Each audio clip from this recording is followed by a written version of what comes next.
Hey guys, Scott here with the conclusion of the Streetwise Infinity Saga trilogy here.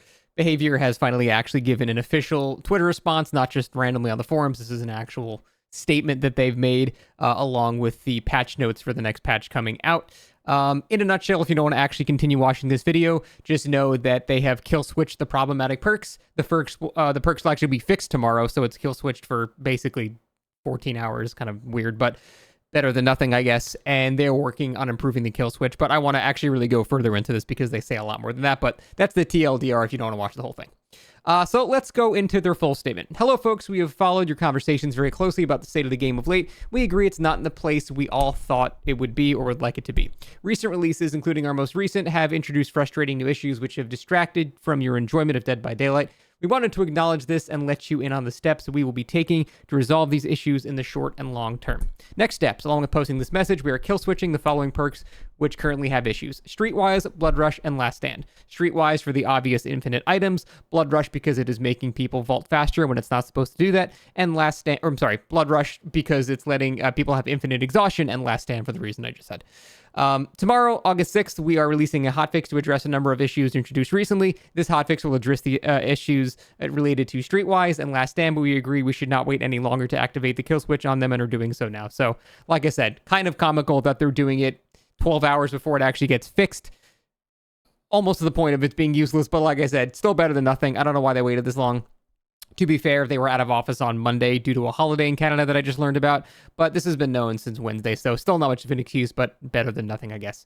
We will also be making small adjustments to fog vials, decreasing the fog opacity and the volume of ambient fog audio. A lot of people have had complaints about fog vials, and I can definitely understand them, especially with the iridescent add-on. It's pretty obnoxious to deal with. If it was just one and done per match, I feel like people would be like, okay, that's pretty decent, but, you know, it's once per match. But the fact that it was infinite on top of that, kind of insane, so I think people will be happy to see that for the most part. Another hotfix is underway, scheduled to follow the next week. Among others, this hotfix will address the blood rush issues you are currently experiencing in the game, and fog vials will also be adjusted to add a limit to their uses in a trial, moving away unlimited uses, which I think is a good idea. It kind of doesn't make sense that you can have unlimited uses of it. Nothing else in the game works like that. Why would they do that, you know? Processes overhaul. This is what I think is the more important part here. As a result of your feedback and internal discussions on the same topic, we will immediately be rebuilding our internal kill switch process to be more nimble and better account for community sentiment. We understand you have an expectation of this tool that doesn't match how we have been using it and wish to improve upon this. Once we've settled on a new process, we will clearly communicate the criteria to trigger a kill switch to make sure your expectations are better in line with our actions. So basically, they're saying the kill switch criteria that they've been using is inconsistent, unclear, kind of just shifts depending on whatever developer's in charge of it, whatever patch they're in. It's very, very unclear. So what they want to do is make a new set of criteria and then clearly communicate that criteria to us, which I think is fine. So they said once they've settled on that, once they've really generated a new set of criteria, then we'll be the first to know exactly what's going on there. And that's good, because I think one of the major frustrations here is a complete lack of consistency and clarity as to what is deserving of, frankly, what is a very useful tool that should be used more often. So I think this is overall a pretty great response. Finally, we wanted to address the comments made by the team about the kill switch and Streetwise. This is referring to comments by one of the community moderators on the forums and even in the Discord. A lot of comments were kind of brushing off the issue, minimizing the effect of the perk, saying it's not a very big deal, things like that. Obviously, things you do not want to hear from people that work for Behaviour when it's a very big deal. Very close to basically a fuck you, deal with it. I know, obviously, she didn't mean it like that, and she's just doing her job and all that, so I still think she doesn't deserve hate, but it was an absolutely terrible, abysmal response, and I do think criticism for that is completely fair. Obviously, hating on the person in general and taking it to like a personal level is continually psychotic behavior that no one should be doing, but it was a terrible statement and deserved criticism for sure. So they're saying they're apologizing for how these comments dismissed your feelings about the importance of quickly addressing Streetwise and further fan the flames of an already tense topic.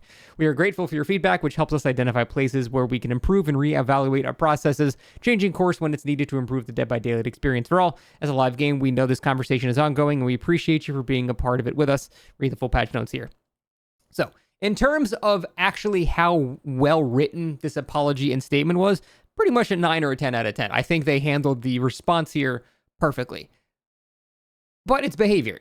we need to actually see them do the things that they say they're going to do. So once I see them physically perform these actions, actually make a new kill switch and show us how it is different, show us better responses from community managers and mods and things like that. Once I see that stuff, then I think we can, congratulate them on a successful apology/statement. Until then, it's mostly just prettied up words that are frankly weren't written very well, and it addresses the points, takes responsibility, I think, which is important. A little too much PR speak, I think, down here, but for the most part, I think this is a pretty decent response. So the real question is, will they commit to this stuff? Will we see the improvements that they're talking about here? That is the real concern. There was a very, very clear, I don't want to say intentional disdain, but just lack of caring for the community response to this, and that was very frustrating for a lot of people. So definitely not well handled by them, but overall, it seems like this response is pretty decent. Next, I want to go over the actual patch notes that will be coming on Wednesday.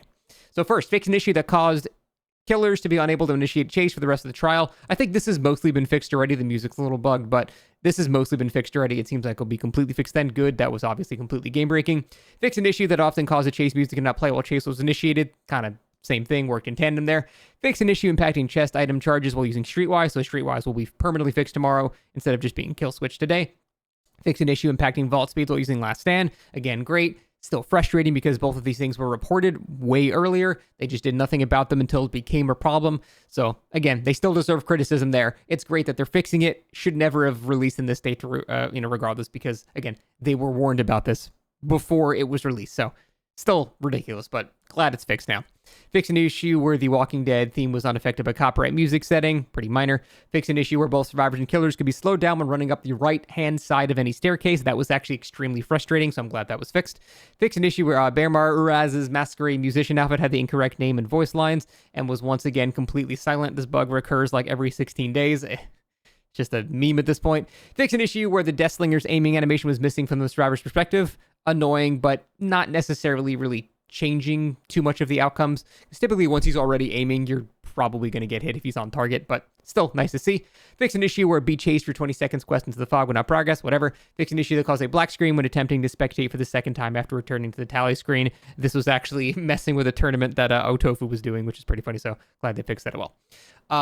Changes to items. Fog vials. Decrease the base opacity of the fog vial cloud to 33%, was 40%. Decrease the fog cloud volume by 3 dB. This is a decibel level. It's kind of hard to quantify exactly what that means, but that's just saying the actual audio of the fog itself, not the sounds of everything in there. So the sounds are still just as clear, but like the fog itself going like that is being made lower.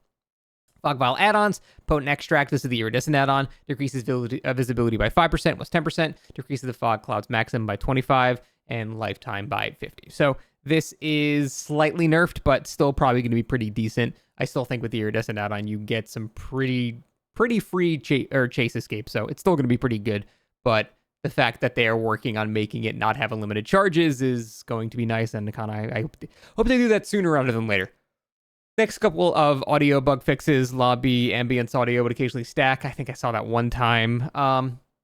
Fix an issue where Rick and Michonne Grimes were missing certain voiceover lines. This is actual spoken dialogue by the actors, so that's good to have more of those. I still wish they kind of handled the whole voice acting with them differently, because it's really awkward being split between them and some actors that don't sound like them whatsoever, so it's definitely really weird. Couple of bug fixes that are really good, but nothing super impactful like the ones above here. I'll just quickly go over them. Fix an issue where the shadows in the Nightmare's dream were missing. Nightmare could use Rupture twice on a dream palette. Nightmare could place a dream palette, and Survivor could place a fragile palette using apocalyptic ingenuity on the same spot. I never actually saw that one. That's pretty funny. Michaela's armor spear distorted in Surfer outfits. I really love that bug. I'm sad they fixed it. Some spring trap changes, exhaustion change right here, and then there was a bug with Pig not losing bloodlust on an ambush, but again, it's not really minor, or not very major stuff there. A couple of environmental and map fixes, and then a couple of perk fixes as well, which is good. I mean, really all we wanted to see from this was bug fixes, because the game is bugged to shit right now. Frankly, I don't want to see them like changing anything. They just need to fix the shit that's already in the game for the most part. And it looks like we do have a ton of fixes, which is nice. It's good to see that. Overall, I think this was, I don't want to say well handled because it was a catastrophe, but the fallout of it, I think, was as well handled as possible. And now we just need to see if Behavior commits to the things that they've said. It seems like this bug fix patch is already going to be, a step in the right direction. People, again, being over dramatic. DBD's dead. The devs don't care anymore. You guys got to realize over the course of the game, this has happened like 36 times. It's not dead. There's 75,000 players now. Game's just fine. People are dramatic about a lot of stuff. And to be fair, this was a very big fuck you that deserved to be talking about and deserved a lot of critiquing.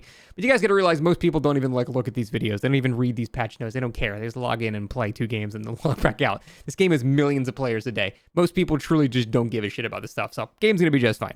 But that's it. Thanks for watching, and we'll see you next time.